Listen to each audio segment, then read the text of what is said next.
The Interstellar Academy of Xenobiological Studies was not the sort of place where people expected loud noises. Voices stayed low out of respect for the hundreds of listening organs around every corner. Footsteps were muffled by anti-static gel carpeting. Even the cafeteria's food dispensers hummed rather than beeped. So when the echo of a body slamming into a bulkhead rang through the gymnasium during the Thursday 0G rugby friendly, heads turned. Every head. Including the floating proboscis cluster of a Frentari referee, who immediately paused the game and emitted a long, slow chirp of concern. Cadet Reynolds drifted crookedly in mid-air, one leg bent at a visibly wrong angle. He wasn't screaming, but his jaw was locked tight and his face was a color that made the nearest medical assistant, a four-eyed Sholari named Fex, drop her clipboard and lunge toward him with a med pack. "Don't move," she instructed sharply. "Not planning to," Reynolds said through clenched teeth. Something definitely gave. The zero-grav rugby field had padded walls and safety tether points, but no amount of foam could stop the force of a full-body spin at velocity. Reynolds had taken the pass like a pro, planted his feet on the opposite wall for a rebound sprint, and got blindsided by a 10-limbed Parnell cadet with the impact force of a meteorite. The silence that followed was a strange cocktail of discomfort and fascination. Reynolds, the only human cadet in the current class, had already earned a certain reputation. Not for athleticism, not for his voice or intellect, though he was quietly competent at most things, but for being soft. Soft-bodied, soft-voiced, and, to most alien cadets, soft-willed. Why did he even join the game? A Charnax cadet muttered from the sidelines, his eye stalks twitching. Fex ran the portable scanner over Reynolds' lower leg, brow furrowing at the screen. The display flickered between diagnostic modes. Fracture confirmed. Tibia. Hairline, but clean. Ligament strain. No rupture. Swelling already beginning. Reynolds groaned softly. "That's bad, right?" "It could be worse," she said. "You haven't pierced any skin, no internal bleeding. But you're grounded for at least 6 weeks. We'll have to immobilize the limb." Another murmur rippled through the observers. "No regen gel?" asked a curious Parnell medic in training, frowning. Fex gave a resigned sigh. "Humans don't regenerate tissue rapidly. Too complex. Their bones need to set and heal naturally, with nutritional support. Their osteoblasts operate on chemical rather than bioelectrical signaling. No accelerated regrowth." The Frentari referee made a trilling noise that roughly translated to, "Why even evolve, then?" "Can't argue with that," Reynolds muttered, trying and failing to adjust his weight in the floating harness without shifting his leg. He was carried out in a med pod, face pale, eyes unfocused. The gym emptied slowly, with only a few murmured conversations and stolen glances back. The Parnell cadet who had tackled him offered a clumsy apology. Reynolds waved it off with a breathless nod. But the moment stuck. The medbay was clinical, not cold. The walls were colored a soothing green, designed to calm most known species, though it had the opposite effect on some of the bioluminescent Omari twins. Reynolds was propped up on a low, cushioned berth, his leg elevated and encased in a lightweight composite cast designed specifically for non-regenerative species. He poked at it. "This stuff's used for bones?" Fex nodded, working at a console nearby. "It simulates cortical rigidity while allowing minor micromotions to stimulate osteogenesis. Fancy way of saying it lets the bone heal?" "Yes." "Right, I could have just said that." He winced as he shifted slightly. "So, no special patchwork, no vat-grown replacements?" "You're lucky it's just a crack. If the bone had splintered or shattered, we'd have to consider synthetic implants, or fusion." "Fusion sounds cool until you realize it means screwing things into my skeleton." Fex offered a rare smile, her lower eyelids twitching with sympathy. "It does." Later that evening, Reynolds received his nutritional packet from the Academy Dietetics Division. It was thin but direct. Recommended. High-protein meals with emphasis on animal-derived sources. Bone marrow consumption, optional but beneficial. Calcium supplements required. Hydration essential. No strenuous activity. There was a printed note at the bottom from Dr. Laresh, the Academy's human biophysiologist. "You're gonna hate this, but it'll help. Real bones if you can get them. Roasted. Get that marrow." Reynolds stared at the packet, then at his reflection in the polished medbay panel. "Well, Doc," he said dryly, Guess it's time to weird everyone out. By the next morning, he was up slowly, and on a pair of crutches repurposed from surplus inventory. The design was archaic to the rest of the med staff, but Dr. Larish had insisted, no floating harnesses. Humans, apparently, needed some weight on their bones during recovery. He hobbled into the main cafeteria just after morning classes ended. Conversations dipped in volume as he passed through the entrance, balancing awkwardly on his support crutches and maneuvering a large insulated lunch bag over one shoulder. He made his way to his usual table in the corner, shared with Torth, the Jalari, the Omari twins, and a rotation of students who came for the better seating rather than the company. Torth glanced up, one massive hand cradling a bowl of raw stem fungus salad. "You should not be here," the Jalari rumbled. "Doctor said rest doesn't mean isolation," Reynolds replied, lowering himself slowly into the bench with a grunt. "I meant the cafeteria. It is known to provoke trauma in the injured." "Then I'm in the right place." Torth blinked. Reynolds unzipped his bag and pulled out a clear, insulated container labeled in sharp human script. "Beef bones, roasted for medicinal use." Inside were 6 dense roasted femur halves, steaming slightly. He unwrapped one carefully, set it on the table, and with the ease of someone who had definitely Googled the technique years ago, cracked it cleanly on the corner of the bench. The sound echoed, a loud, organic crack. All conversation around them stopped. The Omari twins stared. One leaned backwards so far they nearly tipped out of their seat. Torth's nose ridge twitched. "What is that?" Reynolds took a small spoon from his pack and dipped it into the open cavity of the bone, extracting a smooth, golden smear of marrow. He ate it without ceremony. "Calcium and protein," he said plainly. "Doctor's orders." A student 3 tables away gagged. "From your own body?" An incredulous voice whispered. "What? No cow." He paused. "Domesticated earthgrazer. Very docile, very dead." "Did." "Herbivores don't eat bones," Torth said slowly. "I don't eat them, just the stuff inside. It's part of the recovery process. We can't regrow bones, remember?" The Omari twins looked pale. One nudged the other and muttered something about self-cannibalism rituals. Reynolds sighed, shaking his head as he cracked another bone. "It's not a ritual, it's lunch." He took another bite. "Nature's calcium injection." Torth continued to stare, unsure whether to be impressed or horrified. The classification label beside Reynolds' name on the Academy's student chart read, Homo sapiens omnivore, soft herbivore subtype. There was a long pause as the word herbivore echoed uselessly in everyone's mind. Then, somewhere behind the breakfast dispenser, a first-year Jandari fainted into their pudding tray. Reynolds looked around at the frozen faces. "What?" he asked, genuinely confused. "You guys eat live crickets sometimes." No one replied. Torth quietly pushed his fungus salad away. By mid-afternoon, the cafeteria had returned to its normal murmur of multilinguistic conversation and tentative chewing, except for one table.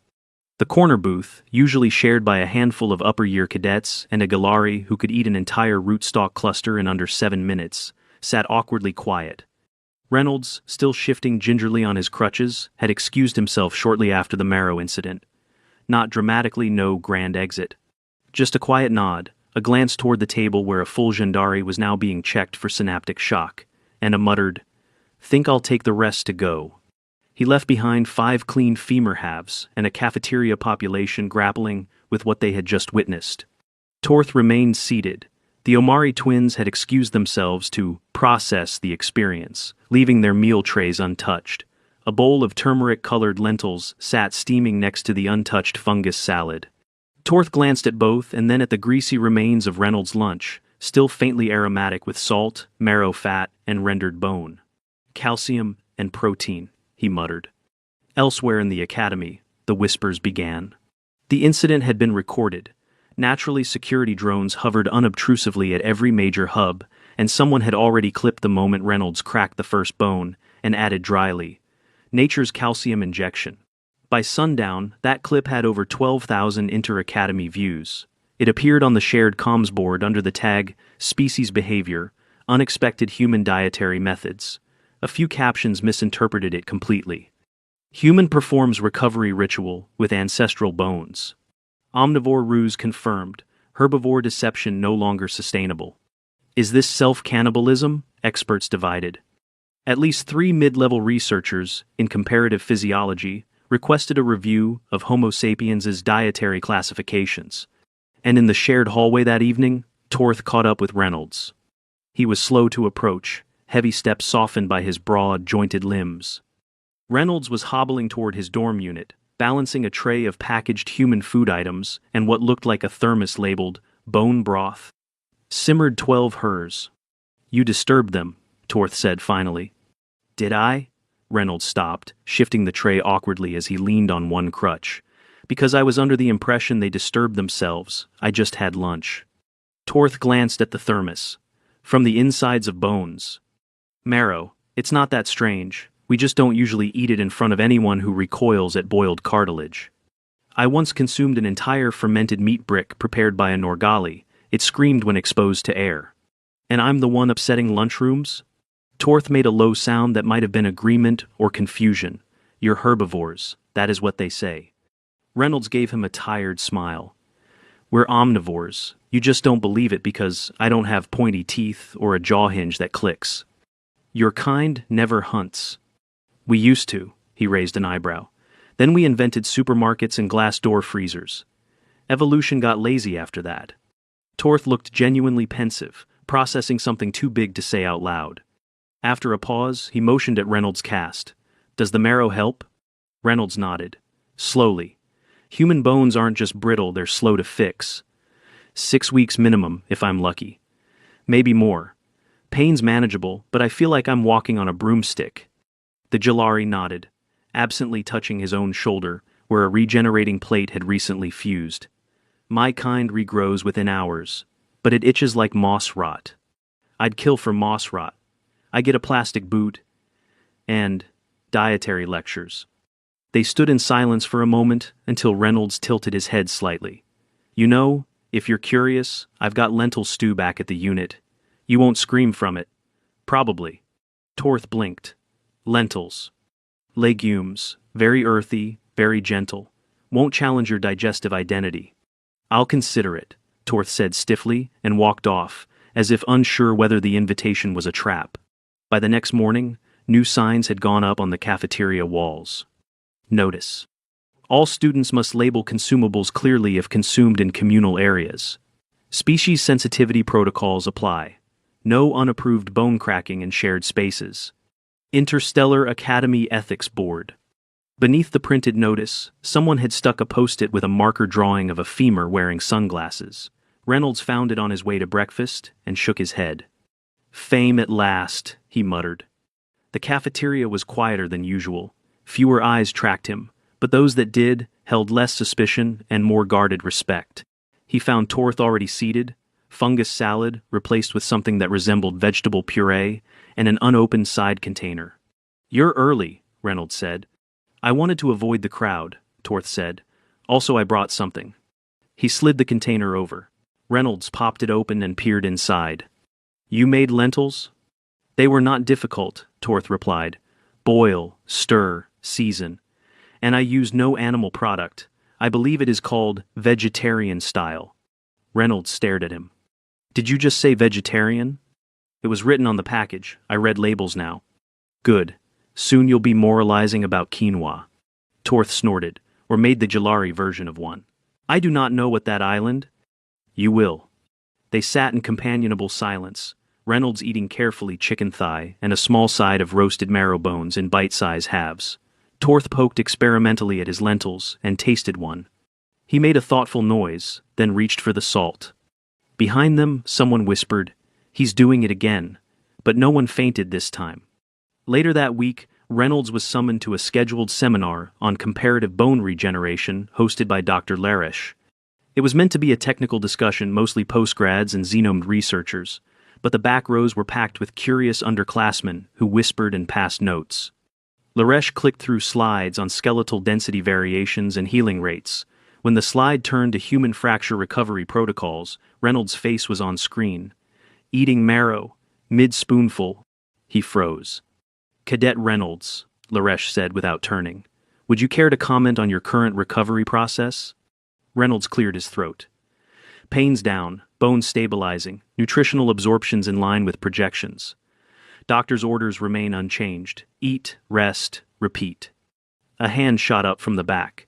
Is it true that you consume bones as a routine remedy?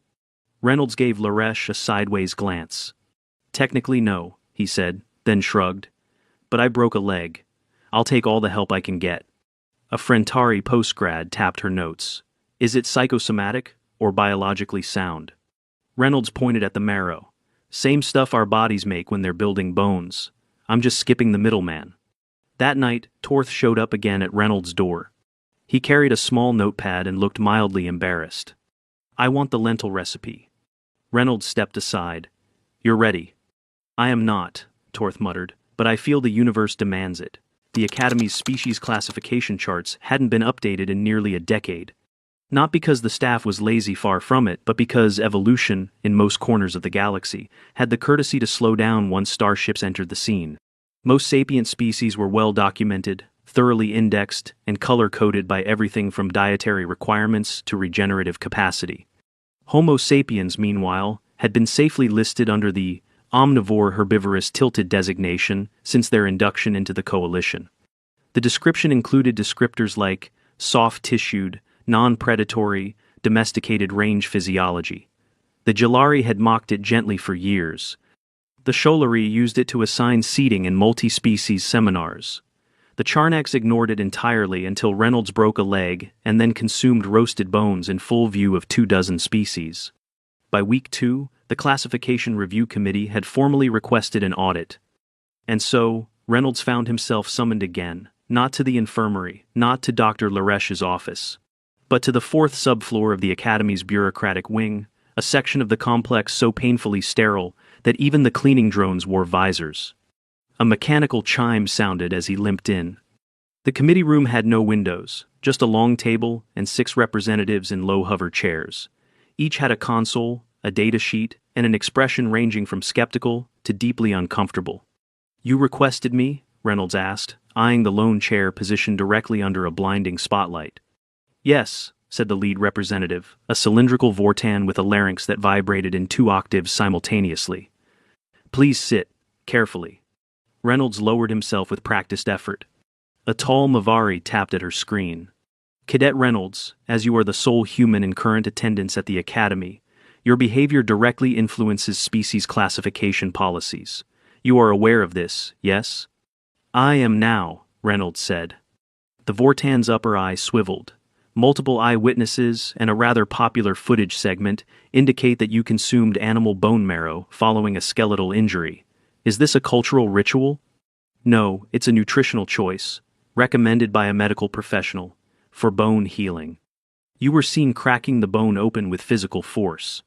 Well, yes, Reynolds said, glancing around. Marrow's inside, and I don't own a laser cutter. There was a pause as the Charnax representative, all 7 feet of armored chitin, leaned forward. Do humans commonly consume the interior of bones? Commonly? No, occasionally? Sure. In soups, in broth, roasted. We evolved doing it. Our ancestors didn't waste parts. Cannibalism? The Mavari asked sharply. Reynolds made a choking sound. No, not unless things go really sideways. A low hum of data exchange passed across the committee's internal channel. After several moments, the Vortan tapped its desk. Pending further review, Homo sapiens will be reclassified as generalist omnivores adaptive subclass. Existing notes on dietary sensitivity and assumed passivity will be amended. Reynolds blinked. You're changing the species file over one lunch? The Charnax made a gesture that, in his culture, meant my worldview has cracked like a brittle nut. You cracked a bone like it was a snack and consumed what we considered a forbidden nutrient. Yes, it has been noted. Reynolds exhaled slowly. Glad I could help. Word spread. As it always did. But now it came with a formal change in the database. Class entries updated in real time, and within 24 hours, dozens of alien students across various coalition-linked institutions received automated alerts. Alert. Species profile update. Homo sapiens. Classification. Omnivore adaptive subclass. Notes. Capable of processing high-density animal substrates, for example, marrow, organ tissue, under stress or injury recovery scenarios. Avoid dietary assumptions based on apparent dentition. In the dormitory halls, the murmurs changed flavor. There was less disgust now, less mockery, just a quiet shift in tone from condescending curiosity to something approaching wary respect. The Omari twins still wouldn't look Reynolds in the eye, though one of them did email him a list of vegetarian recipes for future group gatherings. Torth, on the other hand, had gone full culinary. By the following week, he had perfected not only lentil stew, but a baked chickpea flatbread and something dangerously close to earth hummus. "I still don't understand why humans eat seeds," Torth grumbled, handing Reynolds a covered dish. "Because they're crunchy, full of fiber, and don't scream when you open the jar," Reynolds said. Torth paused, then nodded. "I find that reasonable." Back in the med bay, Reynolds' leg was healing, slowly, exactly as predicted. Dr. Laresh performed a detailed scan on the third week post-fracture and nodded with satisfaction. "Callus formation looks good. Micro-movement is within healing range. You're metabolizing calcium efficiently." Reynolds yawned. "Can I ditch the crutches yet?" "Soon, but not yet. Another 2 weeks, minimum. And no high-impact activities until full structural stability returns." Reynolds muttered something under his breath about low-impact disappointment. Laresh smiled. "You've managed to improve the Academy's understanding of your species significantly during this process. Your pain tolerance is noted, as is your dietary boldness."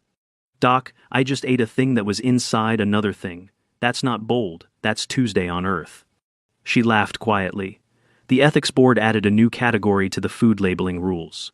Marrow-containing items must be declared with visual identifiers. Reynolds groaned. "Are they going to make me use a skull icon or something?" "No, they went with a cartoon bone, with sunglasses." He dropped his head into his hands. "I hate this school." It was during the weekly open seminar series, hosted in the Academy's large rotunda, that Reynolds found himself seated next to a newly arrived Gendari student. The same one who had fainted during the initial Marrow incident. The Gendari looked nervous, but determined. "I have read your updated dietary profile," it said, not quite making eye contact. "I misjudged your species." "Most people do," Reynolds said lightly. "I believed you were a passive digestive type, dependent on soft greens and sugar waters." Reynolds snorted. "Well, we like sugar water, sure, but we're full of surprises." The Gendari held up a small notepad. "Would you be willing to share a human lentil recipe?" Reynolds blinked. "You want the stew or the spicy version?" "I will sample both. For cultural understanding." "Of course," Reynolds said, smiling. "For science." That night, he and Torth cooked together in the dormitory kitchen. The smell of cumin and simmering vegetables drifted down the corridor.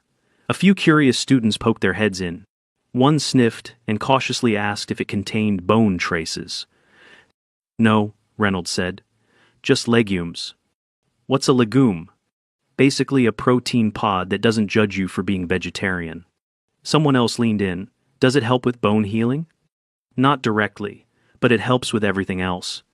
They left with samples. Torth jotted down conversions between grams and standard nutrient units. And as the simmering stew bubbled behind them, Reynolds glanced at his leg, still sore, still wrapped, still healing. He cracked his knuckles absently and smiled. 3.5 weeks after the accident, Cadet Reynolds was walking again. Not gracefully, not without occasional wincing, but upright, unaided, and within safe tolerance for someone whose tibia had once tried to impersonate a tuning fork. Dr. Laresh had cleared him for short-distance activity, issued a final round of vitamin D boosters, and left him with a parting nod that managed to say, "You did well, and please don't do that again at the same time." Reynolds didn't plan on repeating the injury, but the aftermath, well, that was already out of his hands. He stepped into the Academy cafeteria one last time before midterm rotations began. The place was bustling again, louder than usual. Students from all corners of the coalition shuffled through lunch lines, compared lab assignments, or fiddled with portable translators. But there was something new. A section of the food replicator had been physically relabeled. Instead of the previous herbivore supplementals, a blinking digital placard now read, "Earth-derived, omnivore. Options, high protein recovery, friendly." Below it sat 2 steaming trays, One contained roasted marrow bones, neatly halved, labeled with a now iconic bone and sunglasses sticker. The other held lentil stew, carefully portioned, with a printed note from Torth himself. Rich in protein, kind to the conscience, also good with flatbread. Reynolds stood frozen for a second, unsure whether to laugh or leave. A Gendari first year walked past, grabbed a tray of lentils, and gave him a respectful nod. "Sir." He turned. "Did you just, sir me?" "You redefined species classification with a spoon. It seemed appropriate." Before Reynolds could reply, another voice chimed in. "Cadet Reynolds." He turned to find one of the Omari twins standing stiffly by the condiments. She held up a small shaker of turmeric. "I am informed this enhances flavor." He raised an eyebrow. "Are you planning to eat lentils?" "I am planning," she said cautiously, "to try." Reynolds smiled. "Start small. And for the record, they're better the next day." Behind him, someone cracked open a marrow bone. The sound no longer prompted silence or scandal. It blended into the normal rhythm of trays, laughter, and the occasional puzzled debate about Earth's obsession with fermentation. Torth approached a moment later, carrying a tray that held a single roasted bone and a large salad. "Progress," he said. "Yours or mine?" "Yes." They sat at their usual table, Reynolds moving easily, no crutches this time. Torth handed over a small data chip. "What's this?" "A shared document. Recipes, nutritional breakdowns, anecdotal notes." Reynolds scrolled through the titles. Bone marrow as symbol and sustenance. Legume diplomacy. A Galari's reflection. And, curiously, the soft herbivore. That wasn't. "I assume I'm the soft herbivore," he muttered. "Not anymore," Torth said. Across the room, a holographic display rotated through cultural highlights of the semester. In between footage of a Sholari music recital and a high-gravity dance competition, a familiar clip played Reynolds, seated at the table, cracking open a femur and saying calmly, "Doctor's orders. Nature's calcium injection." Someone had added dramatic music. And subtitles. Reynolds dropped his head into his hands. Torth rumbled a laugh. "You are a symbol now." "Great. That's what I wanted in life, to be a meme." But despite his groan, Reynolds couldn't help noticing the atmosphere had shifted in a lasting way. Conversations had changed. Assumptions had been gently dismantled. Species who once never spoke now traded recipes over lunch. The ethics board had even issued a follow-up memo, less restrictive this time. Cultural exchange notice. Sharing of meals between species is encouraged within nutritional safety protocols. Unexpected dietary practices must be accompanied by explanation, not apology. At the bottom, someone had doodled a smiling lentil next to the now famous bone. The final day of the term arrived quietly. Dorms emptied. The hallways thinned. Shuttles rotated out to orbital stations bound for home systems. Reynolds stood at the shuttle dock with a small bag and a leg that no longer ached when he stood still too long. Torth was beside him, holding a thermal container marked Earth Stew, Batch #9. "You're not staying next term?" Torth asked. "Rotating out. Human Studies program needs a cadet liaison at the Gennari Research Hub. I'll be back. Eventually." Torth nodded. "The cafeteria will be quiet without you." Reynolds gave him a look. "You literally weigh 4 times more than me. You rumble when you sit down." "Yes, but I do not challenge worldviews with a spoon." Reynolds smiled. "Not yet." A chime announced boarding. The ramp descended. Reynolds shifted his bag and paused. "You know," he said, turning, "if you ever make it to Earth, I'll take you to a place that does bone broth so good it makes grown men cry." Torth tilted his head. "What else do humans put inside bones?" Reynolds grinned. "Sometimes cheese." The Galari's eyes widened. "You are making that up. Come visit and find out." As the shuttle lifted away from the academy, Reynolds watched the stars tilt into new alignments. His leg was healed. The cast was gone. But the ripple he'd started with one unlucky fall and a slightly unhinged lunch decision was still echoing behind him. He hadn't changed the galaxy. But he had, without planning to, taught it one more thing about humans. They adapt, they heal, and sometimes they quietly crack open a bone in public and change their species profile forever. Not with force, not with threats, but with marrow, humor, and the unshakable determination to keep going, even if it meant becoming the subject of a cafeteria poster.